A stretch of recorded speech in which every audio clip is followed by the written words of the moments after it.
Good evening, everyone. It's good to be here with you. Thank you so much for choosing to come out tonight to the Is God for Real program. As Ben has mentioned before, this is part of a series, and I'm sure you've seen the brochure. And there are 6 sessions in this series that are advertised in this brochure. And in a way, this series really is a result of my own exploration, I guess, into this particular series of topics. And so tonight's topic, to begin with, we're going to ask the question, does God exist? These are questions that I myself have asked. In fact, I grew up in the UK, as was mentioned before. I lived there for 26 years before coming over to Australia. I actually came here as a backpacker and met my wife, and eventually have been here for the last 25 years. So I've sort of spent half my life in Australia, half of my life in the UK. But I grew up in a secular home in the UK, and I would have called myself an atheist. I didn't believe in God. I didn't believe it was necessary for God to exist. And part of this series is the journey that I have been made, that I've made in the last several years. A few years ago, in fact, the very year that I was born, should I tell you when that was? No, nobody wants to know. That's good. Well, Time magazine had a cover which had the headline, Is God Dead? And that was in the 60s, so that's a clue. But the idea of the magazine article was not so much that God had been alive and then he'd suddenly died, but the question was, is the idea of God dead in Western culture? That was the question it was asking way back in the 60s. And so I guess the idea of God in the Western world has been retreating for many. And people have seen that, or they have come to the conclusion that God is irrelevant and no longer a part of their lives. It doesn't make sense to have God in their life. Does God exist? And the other question that I think is equally as important is, does it matter? Does it matter whether God exists or not? I used to not believe in God, and I used to think it didn't matter whether you believed in God or not. And we want to explore that. I guess it must matter to you because you chose to come to a series called Is God for Real? It must matter in some sense to you. But we want to explore that. Does God exist, and does it in fact matter whether God exists or not? To begin with, we'll just look at some of the terms: atheist, agnostic, and theist. An atheist is someone who does not believe in God, who believes that there is no God in the universe. And I would have called myself, in my early 20s, an atheist. And I remember growing up, and I had a friend whose family used to go to church, and that was unusual for me because I didn't know any other friends who were of that nature, and I used to give him a hard time and say, how can you possibly believe in God? But I would have called myself an atheist. In reality, I probably was the second one, an agnostic. And an agnostic is someone who doesn't know whether there is evidence for God or not. They're not sure. And I guess I would have been more in that category. You see, I haven't met too many hardcore atheists. My brother calls himself an atheist. He was recently over here at Christmas time from the UK, and we have some interesting conversations. But he calls himself an atheist. But you see, I suppose if you think about our perspective as human beings, there's about 7.5 billion of us on the planet, and our planet is but a speck of dust in our solar system, which is a speck of dust in our galaxy, which is a speck of dust in the vast expanse of the universe. And for us, in our very limited observation, to declare that there is no God in the universe is perhaps a little bold for somebody to be able to declare that. And, you know, I'm talking about myself because I would have said that myself. But how much can we actually know from our limited perspective? So atheist doesn't believe in God, an agnostic doesn't know, and then of course there's theist, one who does believe in God, and I today am a theist. I do believe in God. Now when you look at that word theist, there's a whole host of other terms that we could probably put under there, because as important a question as does God exist is, probably an equally important question is, if God does exist, what kind of God exists? If there is a God in the universe, what is that God like? What kind of a God is there, if indeed a God exists? because we could put, for instance, the word deist up there. A deist is someone who believes that there is a God. God wound up the universe like a clock and then let it run and walked away. In other words, a deist believes in a God that there is a God that exists, but it's not a personal God. It's not somebody who can relate to you and I, and is not actually interested in you and I. Then, of course, you might think that, well, yes, there's a God that exists, but that God is antagonistic to life on earth. It's like playing with the ants. You kill a few and kind of, that's another picture of God. And then, of course, there are those who actually think there is a God who cares about people, and we'll look at some of these things tonight. We're going to look at a number of lines of evidence for the existence of God. One of them, we're going to talk about the area of origins. Where did I come from? Perhaps you remember asking this question, or if you've had children or grandchildren, you may have remembered them asking this question. Where did I come from? Most people have asked that question at some point in their lives. It reminds me of a little boy who was in the 3rd grade. He'd come home from school, he had an assignment, and he came into the kitchen and he talked to his mother, who was busy there preparing dinner, and he said to her, "Mum, where did I come from?" And Mum thinks, well, I'm a bit busy, I'm not going to deal with this now. And she just said, well, the stork brought you. Heard that story before. And he goes scurrying out of there and he goes to see Grandma, who's sitting in the chair in the corner of the lounge. And he says, "Grandma, where did Mum come from?" And Grandma thought, well, I'm not going to get into this. And she says, well, the stork brought her.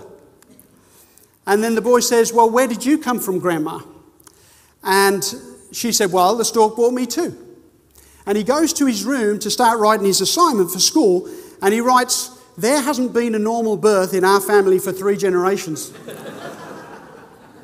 Because you can't fool kids, right? They want to know, where did I come from? When we ask this question, where did I come from, we've already mentioned that I grew up in the UK. And of course I had a mum and dad in the UK, and that's nothing explosive. You have no reason to doubt that that's true. And of course my parents would have had parents, and their parents would have had parents, and on and on and on. To what point? One of the things that we understand from biology is that life produces life. In other words, we don't see spontaneous generation of life. Life comes from living things. That's what we observe. And you need life to produce life. We've never yet been able to produce life in a laboratory from non-living matter. We've never been able to do that. Even with the masses of our resources that we have now, the time that we've spent to do that, we've never been able to do that. So life comes from life. And if that's true, and it's always been true, then you would need an infinite source of life in the beginning. Because if all life has come from life at some point, where do you derive life from a non-living source? We've never been able to demonstrate that. So life comes from life, and we can understand that. And that strongly suggests that there is a source of life that gave rise to life, and for many that is God. Another question we could raise from biology is, which came first, the chicken or the egg? And this is the idea that like produces like. In other words, chickens produce chickens, cats produce cats, and dogs produce, what do you reckon? Dogs, right? And like produces like. Now, there may be some variation in colour, in size and so forth, but they're still dogs, they're still cats, they're still chooks. And of course, even this question is a classic question because it's a question science has not yet been able to answer. Which came first, the chicken or the egg? Well, if you say the chicken, well, where did it come from? Well, the obvious answer, it would have come from an egg. And if you say, well, the egg came first, here's another question. Was the egg fertilised? Because if it wasn't, that's the end of the line. If it was, who fertilised the egg? Need a rooster. So the idea that like begets like and life begets like is an evidence towards the idea that there was a God who created design in the first place.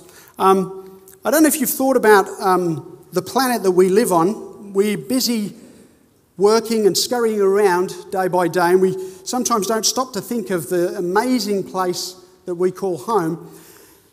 The Earth is in a place in the solar system that's called, sometimes referred to as the Goldilocks zone. Anybody ever heard that before? Some of you.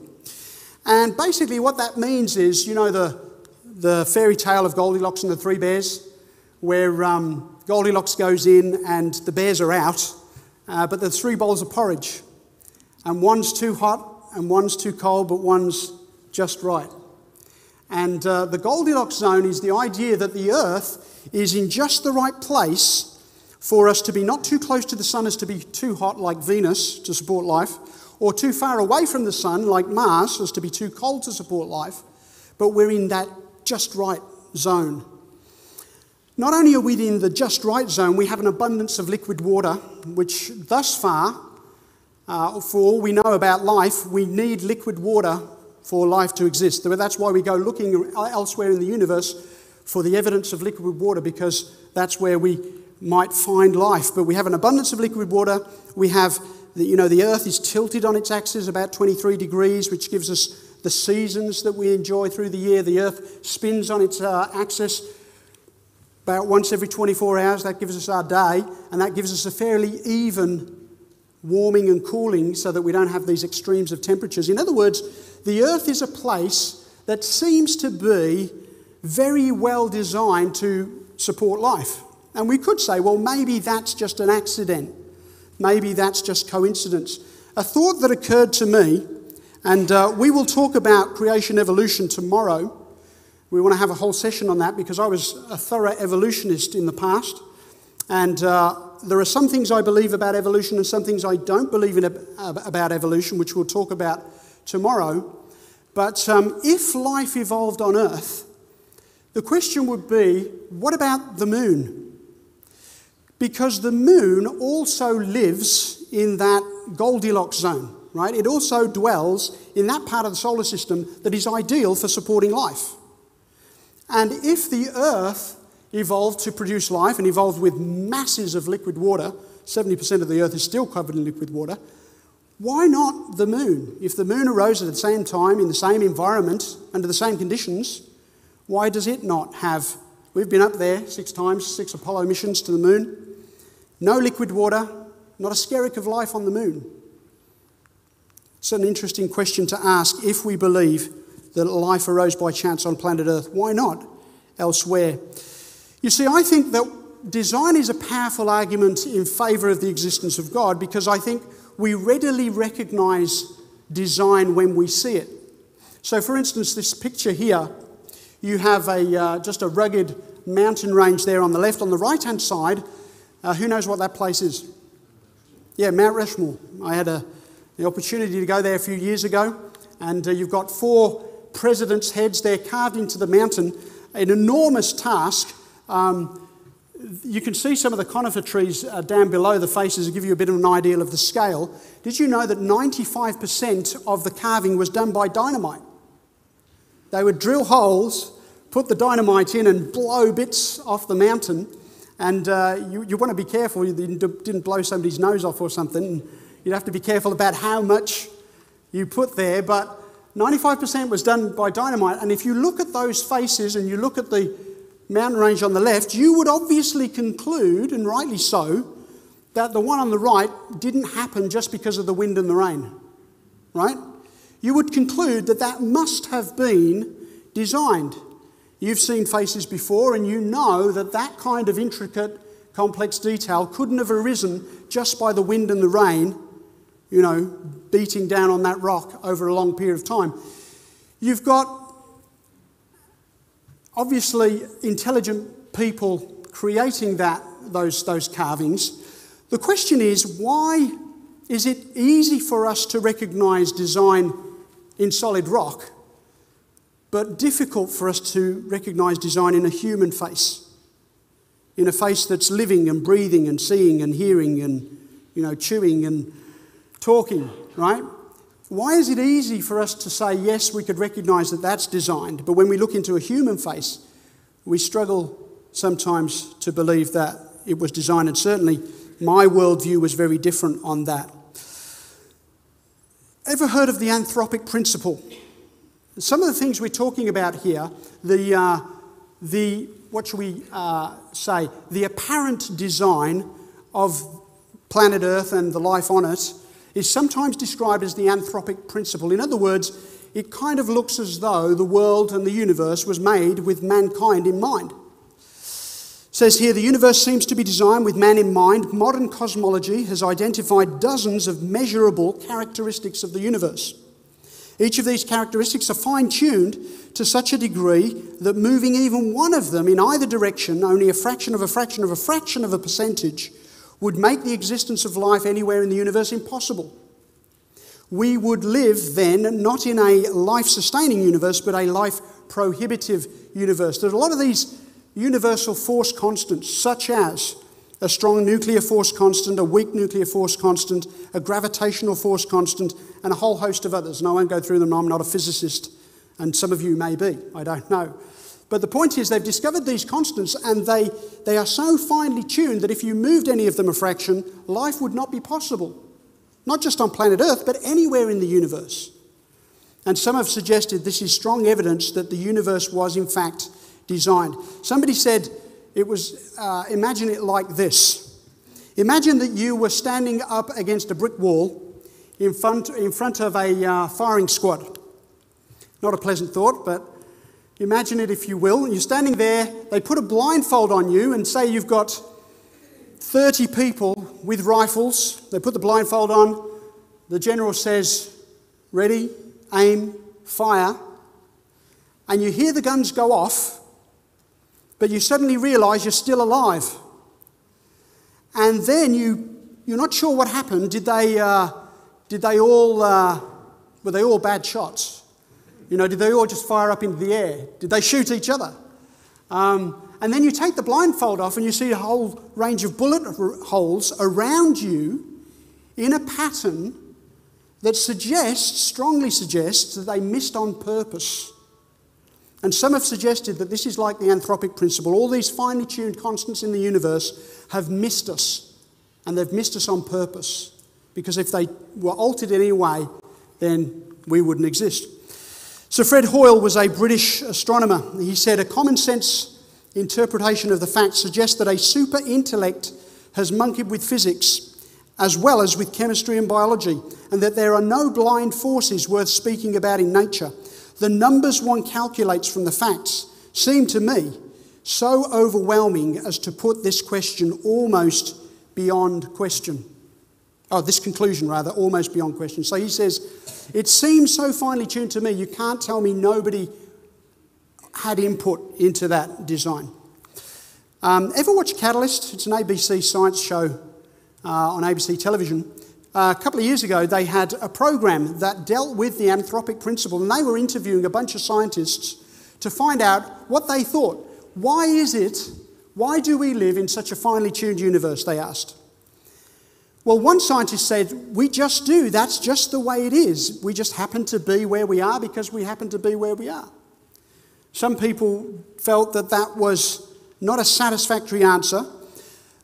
Another scientist said, well, it's possible that we live in a multiverse. In other words, the universe that we have, which by the way is vast, we're not even sure what the edges of our universe are. We can only see as far as we can see with our best telescopes. But the idea is that our universe is but one of an infinite number of universes, and ours just happens to be the one that sprouted life here on Earth.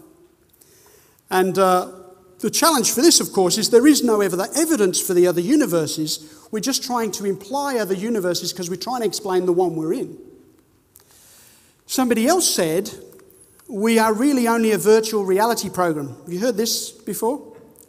That we're not really here, you and I. We're a program and we imagine that we're here and we seem to have these experiences, but we're not really having those experiences.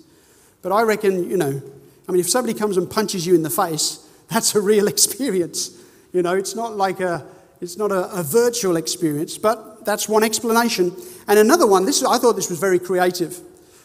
Another physicist said this. He says, our descendants in the distant future, this is the answer to the question of why the universe appears to be so designed. Our descendants in the distant future travelled back in time and tinkered with the laws of physics at the Big Bang. Let that sink in a little bit. I used to watch a lot of science fiction and I was into time travel and all that kind of stuff. But if you think about this, he's saying, our descendants, in the distant future, they travel back in time and they tinker with the law of physics. How'd you get there in the first place? That's the thing. How'd you get to the future in the first place? And that's the problem for that. And when you look at these answers from very well-established scientists in terms of the area of physics,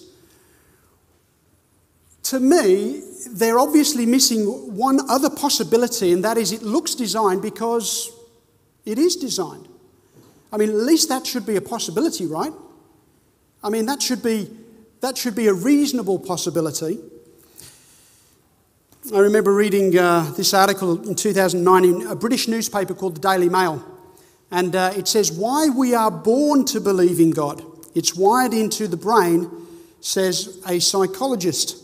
And this is work done by Professor Bruce Hood. It says, humans are programmed to believe in God because it gives them a better chance of survival, researchers claim.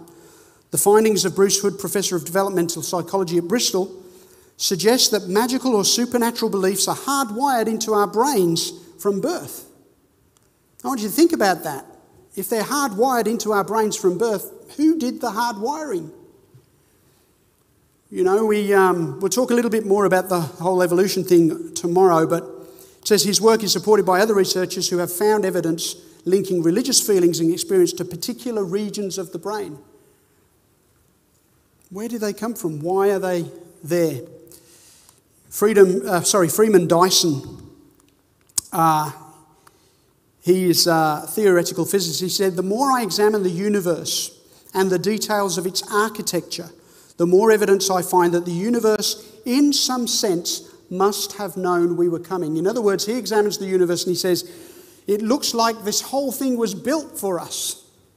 Built with our design in mind.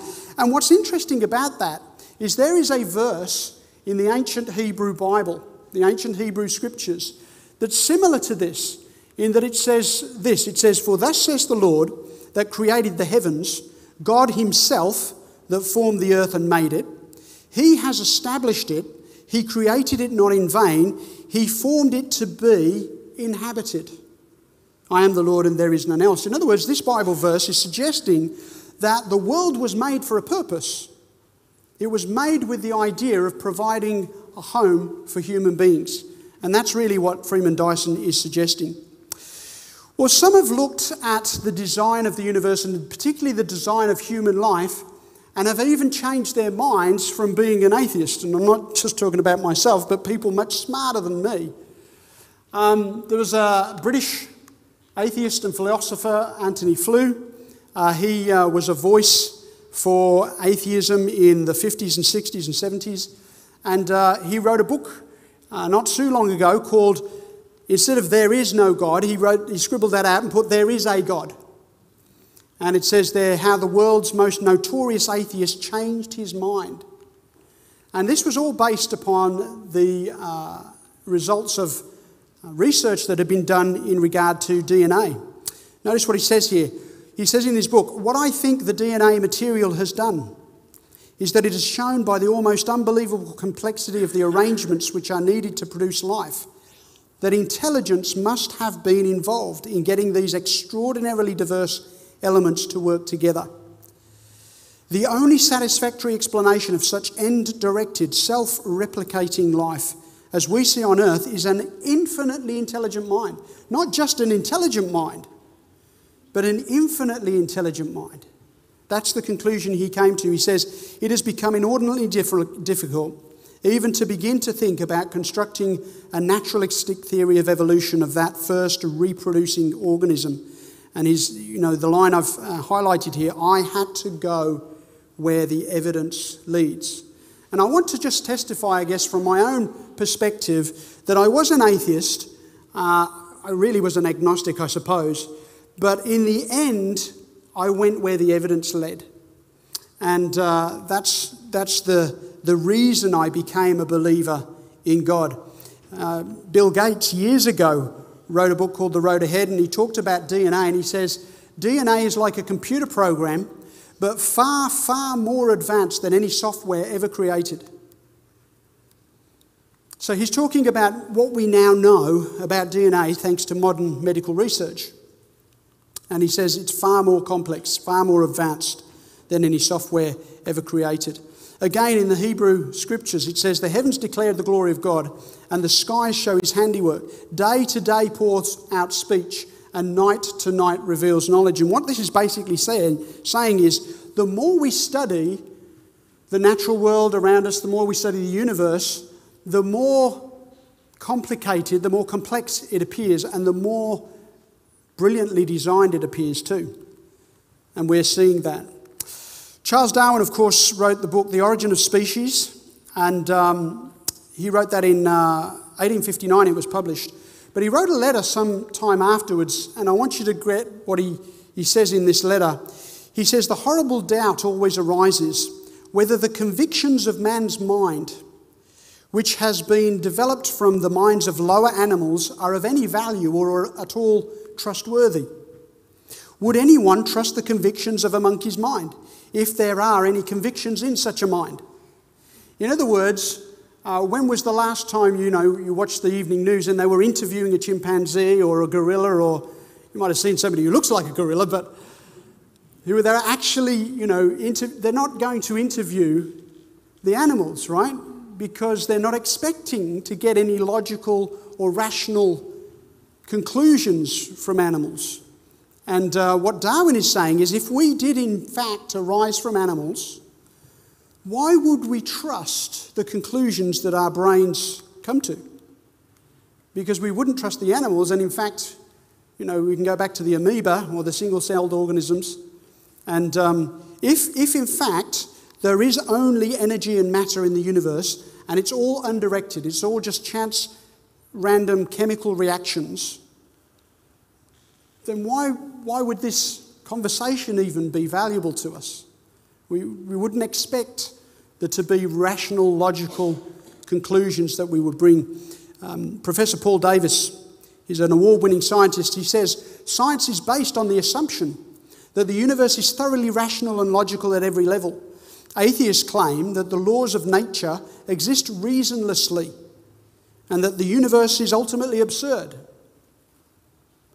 As a scientist, I find this hard to accept. There must be an unchanging rational ground in which the logical, orderly nature of the universe is rooted. And he's just saying it doesn't make sense if you say, well, we just got here by a bunch of accidents, to see the order that we see in our world and in our universe. It's an interesting point that he makes. H.S. Lipson wrote some years ago, he was professor of physics at Manchester, he says, in fact, evolution became, in a sense, a scientific religion. Almost all scientists have accepted it, and many are prepared to bend their observations to fit in with it. In other words, the idea of the evolutionary process is so embedded now in education and in science that even when observations occur that don't seem to match that model, we've got to find some way of fitting them into that model, because that's the established model now. We have to sort of accept that that's the way things are. But there are some who say, no, it doesn't make sense. The model has to change. Harris poll, there was a Harris poll in the United States a few years ago, and they conducted a poll on origins and asked people, did humans evolve from lower animals, yes or no? Okay? So yes, humans did evolve from lower animals, or no, humans did not evolve from lower animals. In 1994, these were the results. 44% said yes, we did evolve from lower animals. 46% said no. They did the same survey again in 2005, and the results were thus. In other words, 38% now said yes, and 54% said no. And this is interesting because it seems that the figures are running against what you would expect from secular education. When I went to school, went to state school, primary school, junior school, high school, all taught evolution. That's all I was taught in terms of origins. And yet there are people who are saying, after a 10-year gap, that there are more people saying they no longer believe that we evolved from lower animals. And this is interesting. I think a lot of it has to do with some of the evidence that science is now revealing. Francis Crick, who was the co-discoverer of DNA, he says, an honest man armed with all the knowledge available to us now could only state that in some sense the origin of life appears at the moment to be almost a miracle. Could we take out the word almost? Is it almost a miracle or is it actually a miracle? And, I think that, again, the science is pointing in that direction. I think the longer we hang around, the more we will discover the marvels of life and how it was, I believe, it points to a designer. Because if life was designed, then obviously that suggests strongly that there is a designer. I guess particularly in the last 20, 25 years, there's been quite a strong offensive from the atheist camp in regard to not only origins, but the philosophy of atheism versus theism. They were called the new atheists. I guess they're not that new anymore because they've been around for a while. Christopher Hitchens, Richard Dawkins, Sam Harris. Christopher Hitchens, of course, has recently passed away. He's no longer with us, sadly. But Christopher Hitchens and Richard Dawkins, they're both British philosophers and scientists, and then Sam Harris is an American. And what's new about the new atheists is not so much their arguments. Their arguments from philosophy or science are pretty much the same arguments that were being used 50 years ago. They're not really new arguments, but what is new is that the new atheists believe and purport that if we drop God from our culture, from our society, from Western society, then not only will there be no damage, but actually society might get better. If we get rid of God and our ideas about God, our false ideas about God, then society would be better, or at least not worse off. And that wasn't true of some of the former atheists. They recognised that if you were going to get rid of God, then you have to get rid of a whole series of values that have been built up in the Western world around the idea that God exists. So, for instance,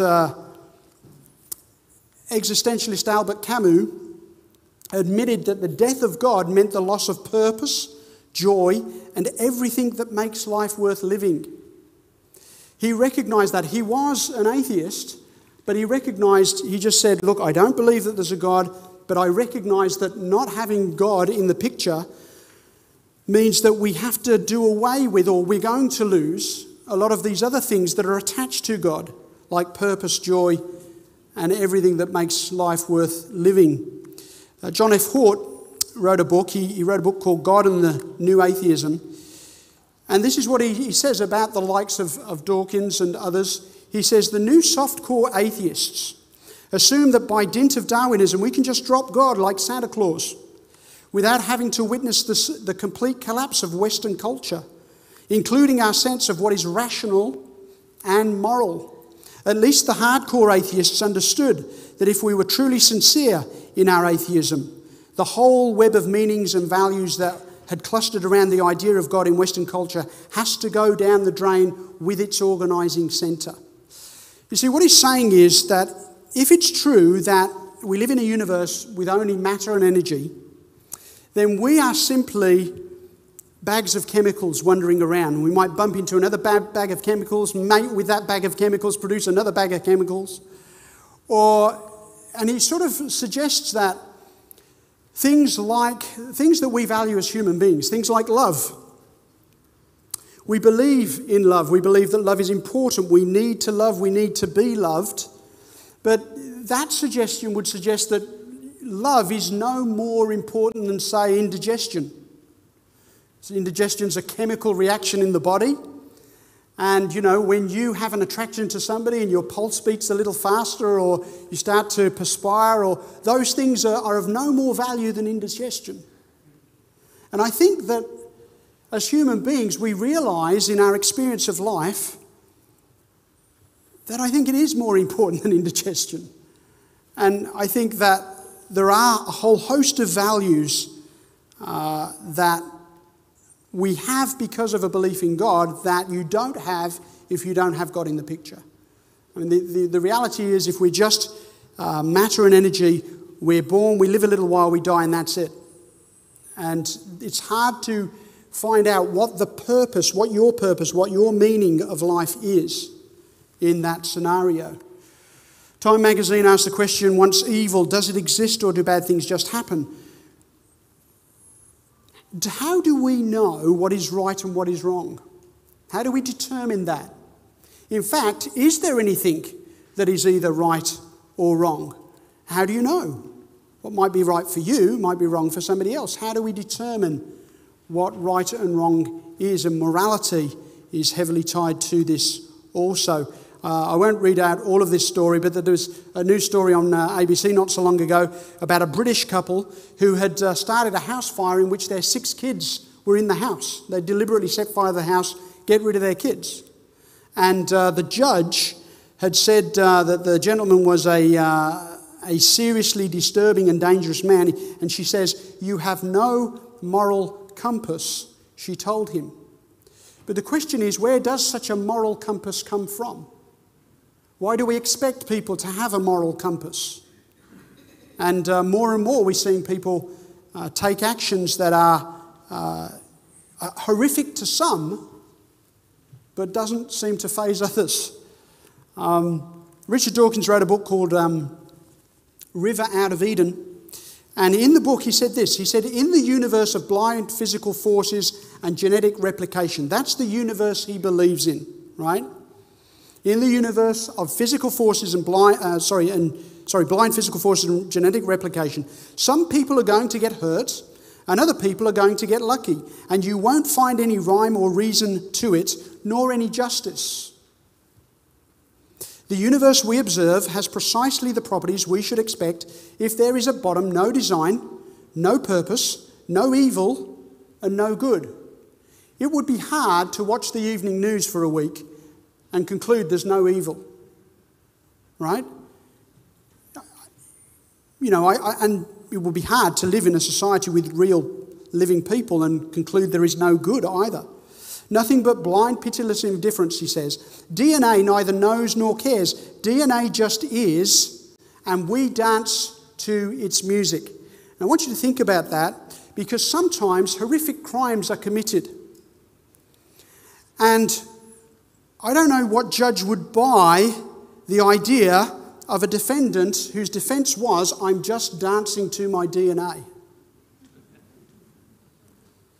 In other words, you know, you could argue if you do believe that we are purposeless and that we live in a universe of purely matter and energy, that nobody else has the right to tell me what's right and wrong.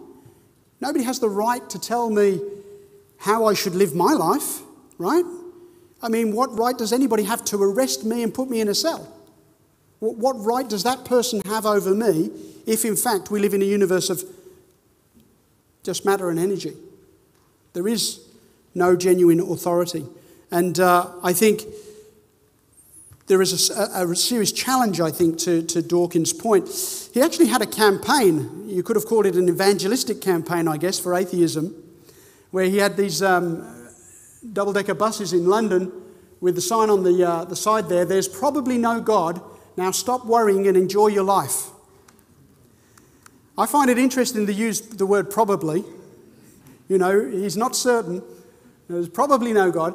But you see, some have pointed out that it's the very fact that there is God that allows certain people to enjoy their life. In fact, if we didn't have God, would we indeed stop worrying, or would there be other things to worry about? David Belinsky wrote a book called The Devil's Delusions, Atheism and Its Scientific Pretensions.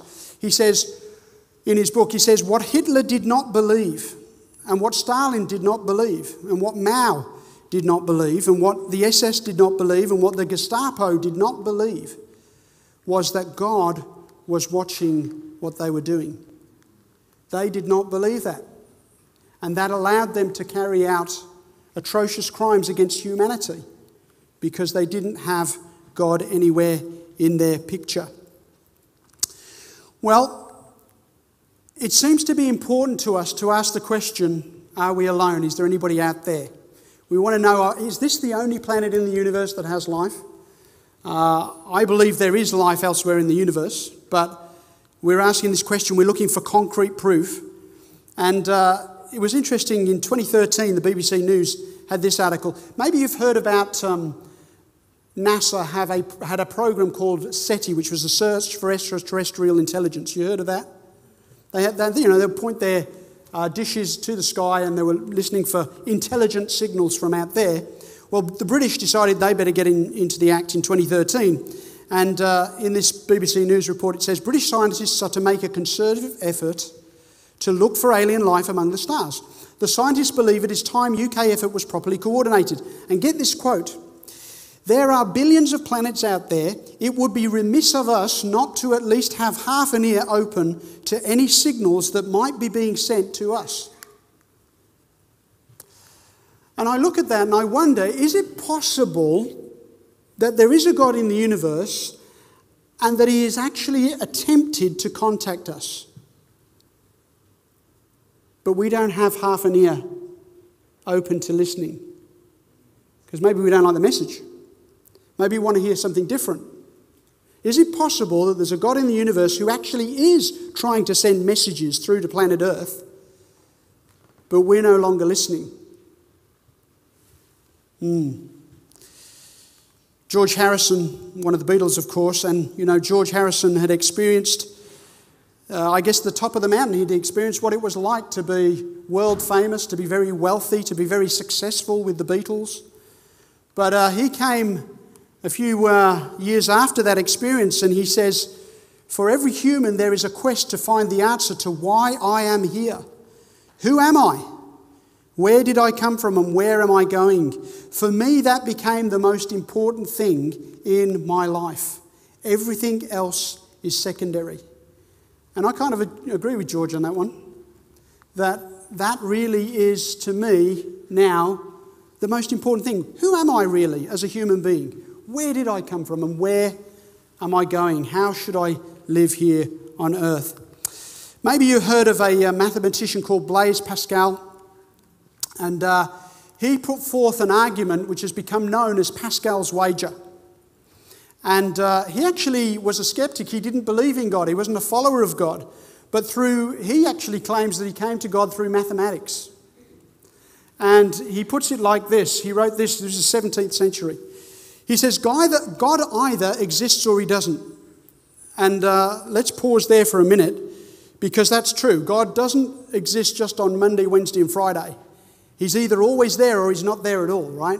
And sometimes we want to put God out of the picture when he's inconvenient, but we want to bring him back into the picture when we want the values that come with God. But he says here, God either exists or he doesn't.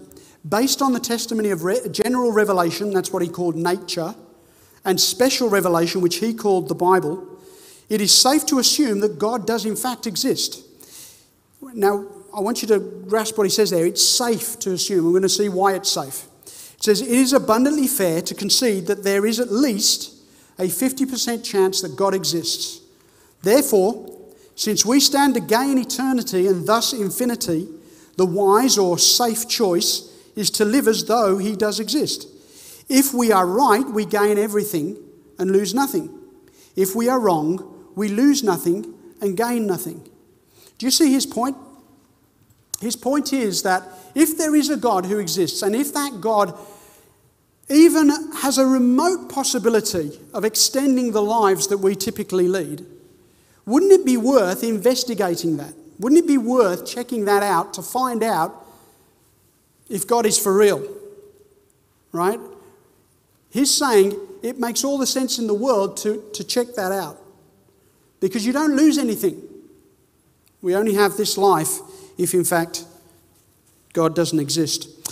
Alistair McGrath, you may, when we referred to Richard Dawkins before, Richard Dawkins wrote a book which I've read called The God Delusion, right? He wrote a book called The God Delusion. Richard Dawkins works at Oxford University. Another man who works at Oxford University is Alistair McGrath. Alistair McGrath wrote a book called The Dawkins Delusion, because he wanted to meet some of the challenges that Richard had laid down in his book. And Alistair McGrath shares some of his own story here. He says, although I was passionately and totally persuaded of the truth of atheism as a young man, I subsequently found myself persuaded that Christianity was a much more interesting and intellectually exciting worldview than atheism. Here's a man who grew up and was committed to atheism. But like the philosopher before that we talked about, Anthony Flew, he changed his mind. I grew up saying that I was an atheist, but my experience of life and the things that I've learned in the last 20 years have changed my mind on that. And we can do that. We can change our mind. It seems important to us to know who we are as human beings. Where did we come from? We have shows like Who Do You Think You Are? We want to find out where we came from in the recent past.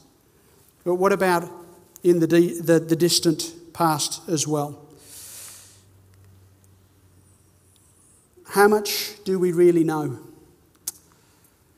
I was reminded of a friend of mine. He was doing similar kinds of presentations to the ones we're going to do in this series. And he went to Hungary just after the Iron Curtain had fell. And he went to that country and presented some meetings, and he was due to speak at a university campus.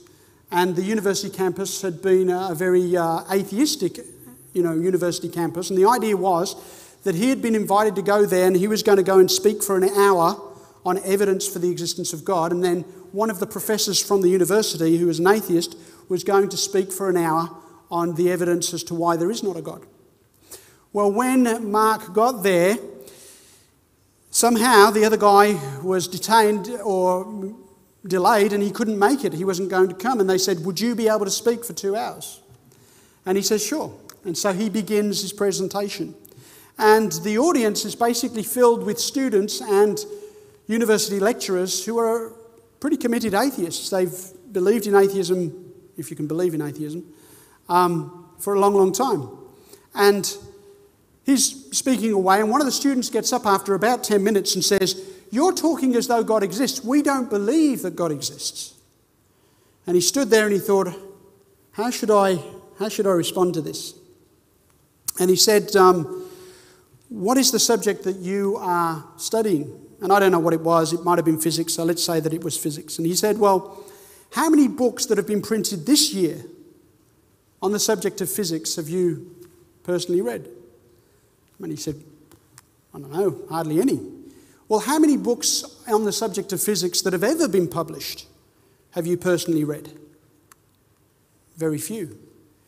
How many books in the area of biology that have ever been printed have you personally read? How many books on the area of chemistry or the area of music or the area of languages have you? How many of the dynasties of China have you studied? And he would ask him these various questions, and obviously the student was saying, well, hardly any.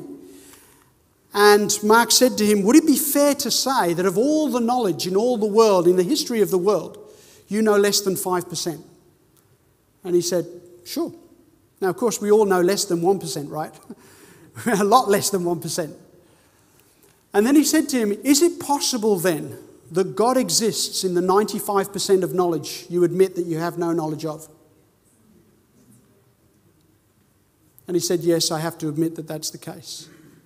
And so he says, and then he says, look, if life was you're born for a while, you live a meaningless life and you die, and that's the end, and that's all there is to life.